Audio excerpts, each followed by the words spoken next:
luego una pequeña y mediana empresa también tiene que hacerse este planteamiento, no solo las empresas grandes. ¿Qué fines tiene una empresa? El fin de una empresa es generar valor en el mercado, por supuesto para obtener unos beneficios que nos garanticen la propia supervivencia de la empresa, poder aportar vía impuestos y vía empleos a la sociedad algo beneficioso y que aún así quede algo de beneficios para los dueños y los empleados. Vamos a ver la creación de una empresa como es. Primero, plantearse. Primero, finalidad. ¿Por qué debe existir la empresa en el mercado? Primera pregunta que nos tenemos que hacer. ¿Tiene sentido? Porque si no sabemos darle este sentido, tampoco vamos a saber trasladar ese sentido al resto de nuestros empleados y al resto del mercado. Por lo tanto, para explicar lo que es una empresa, primero hay que saber por qué existe. Luego tenemos que tener una visión, que sería como poner las luces largas del coche para ver mejor. ¿Qué visión? ¿Dónde me imagino que quiero estar en el futuro? Luego la misión, ¿qué valor aportaremos por suplir o alguna carencia que exista en el mercado, por supuesto, o qué mejora podemos proponer con respecto a lo que hay en este momento? Y por supuesto tener unos valores que servirán de base para la cultura de la propia empresa. Son una especie de constitución que además nos van a ayudar a la buena toma de decisiones. Por otro lado, las pequeñas y medianas empresas tenemos un difícil equilibrio con el que tenemos que jugar, que además es bastante contradictorio entre sí. Por ejemplo, ¿qué quiere la gente? Pues lógicamente la sociedad demanda trabajar poco, ganar mucho, es decir, comodidad. ¿Qué quieren los clientes? Lo quieren todo. Quieren mucho servicio, bajos precios. Estamos en un mercado sumamente agresivo donde se quiere todo a un precio más bajo que nunca. ¿Qué quiere la empresa? Ganar lo suficiente para poder pagar, como es lógico, igual o mejor que la competencia y tener una estabilidad económica. ¿Qué quieren los políticos? Pues saquearnos y ordeñarnos, que lógicamente todos sabemos que las pymes no podemos hacer ingeniería financiera como algunas grandes y por lo tanto somos los paganinis del sistema. Así que estamos viviendo bajo estas contradicciones porque, digamos, presionan y ponen en peligro la supervivencia de una empresa cuando se radicalizan o cuando estos factores no están equilibrados. Por otro lado, vamos a ver un anuncio de empleo. Vamos a imaginarnos que una empresa multinacional pone un anuncio en prensa donde pide todo esto. Pide un señor que tenga todo este perfil. Jefe de ventas, director de marketing, director de recursos humanos, financiero, experto en formación, comunicaciones, experto en comunicaciones, experto en relaciones públicas, habilidades en logística y atención al cliente, habilidades emocionales, capacidades de liderazgo, capacidad para adaptarse al entorno, a los cambios, conociendo el mercado, que sea una persona flexible, creativa, con dotes para innovar. O sea, nada más y nada menos que todo esto. Es decir, vamos a imaginarnos este anuncio pidiendo pues posibles candidatos que manden su currículum, ¿de acuerdo? Y evidentemente no llega ningún candidato para este proceso de selección, no llega ninguno. ¿Por qué? Lo primero, si llegara alguno habría que ficharle, sería un auténtico crack, y creo que no hay muchos, pero vamos, no llega ninguno. ¿Por qué? Porque esto solo lo tienen aquellos que dirigen pequeñas empresas. O sea, ustedes, nosotros, en definitiva, somos los que tenemos esa posibilidad. No tenemos otra. Por eso, precisamente, y aquí enlazo con que es totalmente imprescindible la formación de los responsables de las pequeñas empresas. Precisamente ya tenemos el motivo. Y el motivo es que no podemos permitirnos el lujo de tener cubiertos esos puestos y por ello estamos condenados a formarnos para ser nosotros especialistas en más o menos, y si no especialistas, por lo menos dominar todas esas áreas. Porque, lógicamente, para dirigir una pequeña empresa tenemos que controlar y dominar todo esto. Áreas tan distintas como, por ejemplo, capacidad de gestionar y organizar, que no todo el mundo tiene estas capacidades, para que la empresa no sea un caos, liderazgo para crear el mejor equipo de alto rendimiento, es decir, a medida que vayamos poco creciendo y fichando nuevos empleados, tenemos que intentar que sea un equipo de alto rendimiento. Habilidades para la dirección de personas y la comunicación, porque si no sabes comunicar estás perdido. Dominar el área de marketing y la parte comercial, saber conocer el mercado, las ventas, etcétera. Por supuesto, inteligencia emocional para poder gestionar las emociones colectivas de toda la compañía, porque al final somos personas, lógicamente, y tenemos nuestras emociones. Capacidad para relacionarte con clientes y personas en general, porque el mundo de los negocios es muy importante la capacidad de relacionarse. Invertir los pocos recursos que tenemos bien, porque ya que tenemos menos que las grandes hay que invertirlos bien. Capacidad de cambio y adaptación, porque el entorno es agresivo y va a seguir cambiando. Crear una cultura de empresa desde la visión, misión y valores, por supuesto, y tener una mínima capacidad analítica y estratégica para, por un lado, analizar datos y, por otro lado, saber diseñar una estrategia para la pyme, porque no hay cosa peor que no tener estrategia en una pyme. Y claro, al principio, cuando nuestra pequeña y mediana empresa entra en el mercado, no podemos contratar a expertos en todas esas áreas, con lo cual nos toca a nosotros ser los expertos en el asunto. Por lo tanto, dirigir una pequeña empresa es más difícil que una grande al tener que dominar más áreas. ¿De acuerdo? Y además de todo esto, encima hay que innovar. No se nos olvide que innovar es muy importante. Y nunca podemos dejar de pensar en esto. Por lo tanto, es bueno que definamos qué es la innovación. Algo nuevo que aporta un valor superior a los usuarios. La innovación tiene que ser disruptiva, tiene que ser radical, porque si no, no es una innovación real. Por otro lado, la innovación está al servicio de la estrategia y no al revés. La mejora es tan importante como la propia innovación. Y aquí tenemos un cuadro donde podemos ver que si somos capaces de generar una novedad a través de la innovación, pues vamos a conseguir una mejora que nos va a llevar al perfeccionamiento para lograr los resultados deseados. Por lo tanto, es muy importante la innovación. ¿Y cómo se innova? ¿Cuáles son los pasos o los procesos para innovar? Pues aquí tenemos una idea. Los procesos de innovación. Primero, generar ideas. Cuantas más, mejor. No importa, muchas, porque a veces la más absurda puede resultar luego una buena idea. Luego, seleccionar algunas de esas ideas. Luego, definir qué proyectos son los que podemos llevar a cabo. Planificar el proyecto seleccionado para llevarlo a cabo y ejecutarlo. Y entonces lanzamos ya el proyecto al mercado. Y claro, hablando de innovación no podemos tener una sola bala. Así que más vale tener preparada una segunda innovación, pues primera no pudiéramos llevarla a nuestro terreno. ¿Y la innovación qué requiere? Pues hombre, la innovación requiere además una motivación del equipo de la compañía. No se puede generar innovación en un entorno negativo, en un mal clima laboral, por ejemplo, o donde no hay un equipo. Un buen número de proyectos de innovación en distintas fases de maduración, como hemos visto ahí. Pues de marca más diferenciada. Al final, ¿qué es lo que buscamos con la innovación? Buscamos con la innovación que el mercado nos reconozca como la marca más diferenciada y un posicionamiento fuerte. Y por supuesto un aumento de ingresos y de rentabilidad, pero esto es una consecuencia de todo lo anterior. Al igual que las ventas son una consecuencia de todo un plan de marketing, etcétera, etcétera. O sea que no confundamos las consecuencias con lo que hay anteriormente, con lo previo, que todo esto que estamos viendo en este momento para nuestras pymes. ¿De acuerdo?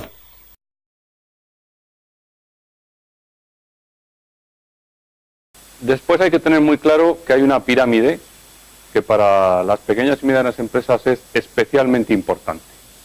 Tenemos que tener un organigrama, y en este caso lo vamos a reflejar en forma de pirámide, un organigrama que nos dé unas prioridades, que nos enfoque, digamos, hacia lo que realmente es importante en las pequeñas y medianas empresas especialmente.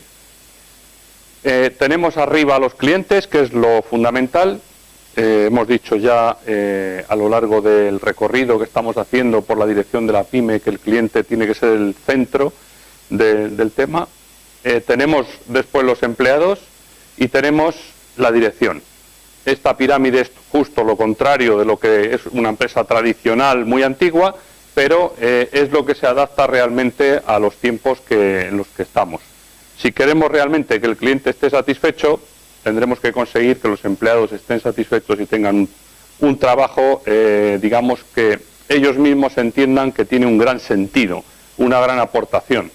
Y la dirección está ahí pues para apoyar a los empleados y para apoyar a los clientes, ni más ni menos. Esto es un cambio, pero es un cambio de mentalidad, es un cambio, digamos, de forma de ver las cosas realmente como son ahora en el mercado. Y por lo tanto es especialmente importante que tengamos esto siempre presente a la hora de tomar decisiones, a la hora de hacer cambios dentro de nuestra pequeña compañía. Todo tiene que girar en torno a este organigrama al cual le tenemos que dar una importancia vital. Si se nos olvida esto, tendremos problemas. Por lo tanto, para evitar errores graves, como dice aquí, lo mejor es tener muy en cuenta esto siempre que toquemos algo, que hagamos algún ajuste, algún cambio, siempre que queramos iniciar algo en la empresa, tengamos claro que no se nos tiene que olvidar el cliente siempre arriba. Y por supuesto, para tener a los clientes contentos, los empleados tienen que estar contentos. No hay otra manera y la dirección tiene la responsabilidad de conseguir esto en la pequeña y mediana empresa. ¿Y qué capacidades de dirección necesitamos en una pequeña y mediana empresa? Por supuesto, saber analizar los hechos externos e internos. Es decir, dedicar tiempo a reflexionar qué está pasando ahí fuera y ver en qué te puede impactar. Tienes que saber marcar políticas, saber ordenar y valorar los resultados, los recursos, disponibles que tienes, saber organizar con una visión global, porque muchas veces nos metemos en lo nuestro y se nos olvida una parte de la compañía, saber dirigir y motivar a las personas y saber controlar y tomar acciones correctivas, porque siempre vamos a tener que ir haciendo correcciones. Esas correcciones tienen que venir dadas precisamente por tener una cosa que se llama flexibilidad, que hoy en día es fundamental. Porque por muy buena que sea la idea, por muy buena que sea la innovación, por muy bien que lo organices, seguro que te va a tocar hacer pequeñas correcciones. Y ojalá que sean pequeñas. Y para poder dirigir una empresa con éxito, tienes que poder, lógicamente tienes que tener unos conocimientos mínimos. Acordaros de esa famosa frase tan graciosa que dice que no hay cosa más peligrosa que un inútil muy motivado. Cuidado con esto. Hay que saber, tienes que captar y actualizar conocimientos continuamente, con lo cual te obliga a estar en continuo aprendizaje. Y tienes que querer, que se supone que tú sí que quieres, evidentemente, pero es que tienes que conseguir que todo tu equipo quiera, no que quieras tú, porque si solo quieres tú, tampoco va a funcionar. Y si hay una palabra mágica para tener éxito en una pequeña y mediana empresa, es esta: equilibrio. Esto es como un avión. El avión tan malo va, si se va hacia un lado, si se va hacia el otro, da igual, tienes que mantener un equilibrio. Pues lo mismo sucede con una compañía.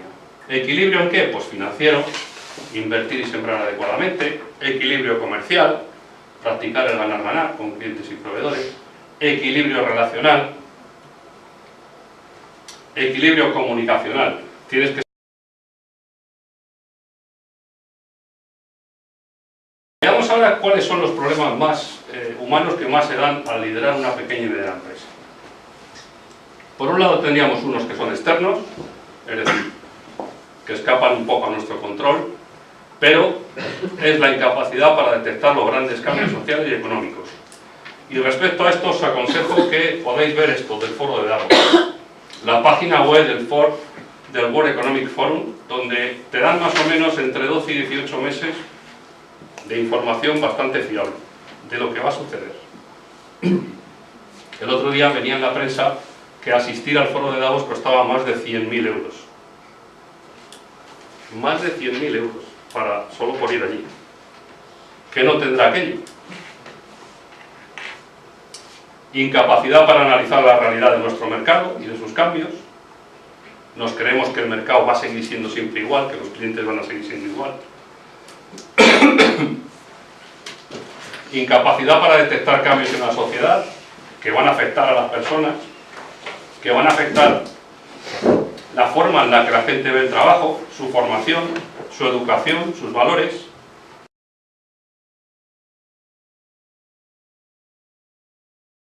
El problema empieza cuando crecemos. Cuando crecemos, lógicamente empiezan a surgir otra serie de problemas, como es la comunicación interna. Claro, al principio no hace falta comunicación interna. ¿Qué comunicación interna ni qué gaitas? Si somos 3, pues ya está, pues pegas una voz y todo el mundo está oído. Cuando la empresa tiene más gente, empiezan a haber departamentos y tal, ahí empieza la cosa a complicarse. Tienes que tener unos procesos, tienes que ejercer la delegación, y encima esos 3 pilares no son independientes entre sí, sino que están continuamente nutriéndose y fortaleciéndose mutuamente. Como dice aquí la comunicación, soy absolutamente responsable de lo que digo, maravillosamente irresponsable de lo que escuchas y absolutamente responsable de lo que mi decir dispara en ti. A veces nos creemos que los demás nos han entendido con la comunicación y no nos están entendiendo. Y a veces el que no se explica es uno mismo. Por ello, cuando transmitimos un mensaje, nos tenemos que asegurar de que nos están entendiendo. Bueno, de los procesos no os voy a hablar porque todos sabéis lo que estamos hablando. Los procesos son como una especie de mapas en las organizaciones, donde tú te vas organizando sobre el papel, a ver cómo organizo esto y aquello, en fin, que es un tema bastante básico. Y aquí sí que lo que se establece es que tienen una particularidad que es única y diferente para cada empresa. Digamos que sería un poco como la huella dactilar, ¿no? Cada empresa tiene sus procesos y no todo el mundo puede copiar todos los procesos de otra, porque lo que le va bien a uno no le tiene por qué ir bien al otro. O sea, que esto es una cosa como bastante interna. La delegación, pues es que delegar, como dice aquí, significa desarrollo tanto para la empresa como las personas que la componen. ¿Qué ocurre con las empresas pequeñas cuando empiezan a crecer? Que si no delegamos, la gente se adormece, se quedan en la zona de confort y no asumen nuevas responsabilidades. Por lo tanto, también la obligación del líder de una pequeña empresa es ir dando más responsabilidad a las personas. Por supuesto, tienes que inyectarle también formación, no pretendas que aprendan solo, pero tienes que confiar en ellos. Y como dice aquí, la interrelación de esos tres pilares que hemos visto es que no podemos pensar en procesos sin comunicación, pero tampoco podemos pensar en delegación sin comunicación y procesos.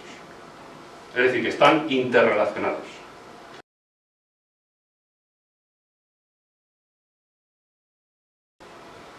Hay un estudio muy bueno que os voy a poner aquí, que es factores determinantes de la eficiencia y rentabilidad de las pymes en España.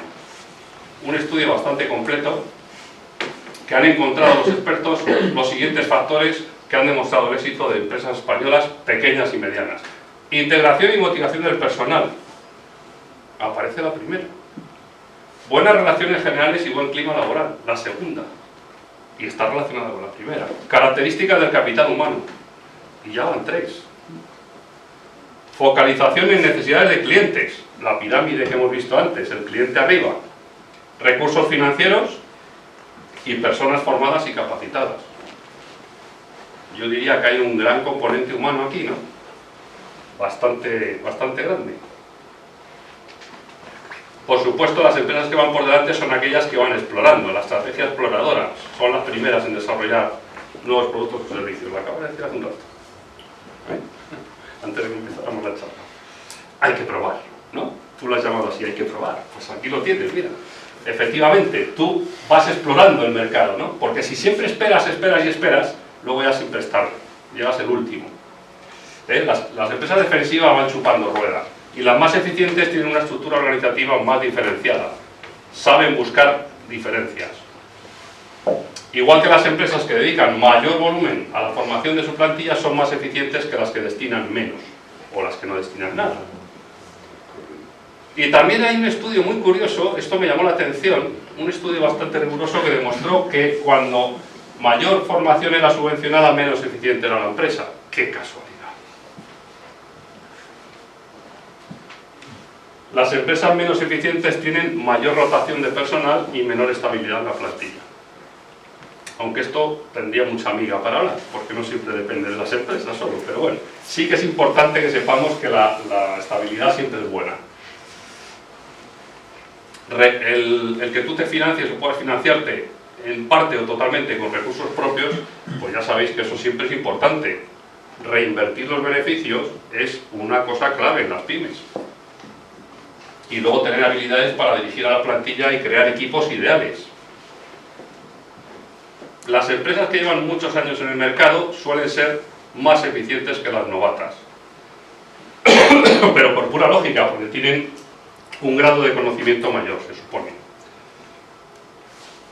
Sin embargo, a nivel de eficiencia es independiente del tamaño de la empresa. Te puedes encontrar empresas muy pequeñas que son súper eficientes. Bien, al final las empresas lo que tenemos que generar es todo esto. Y tenemos que luchar contra lo demás.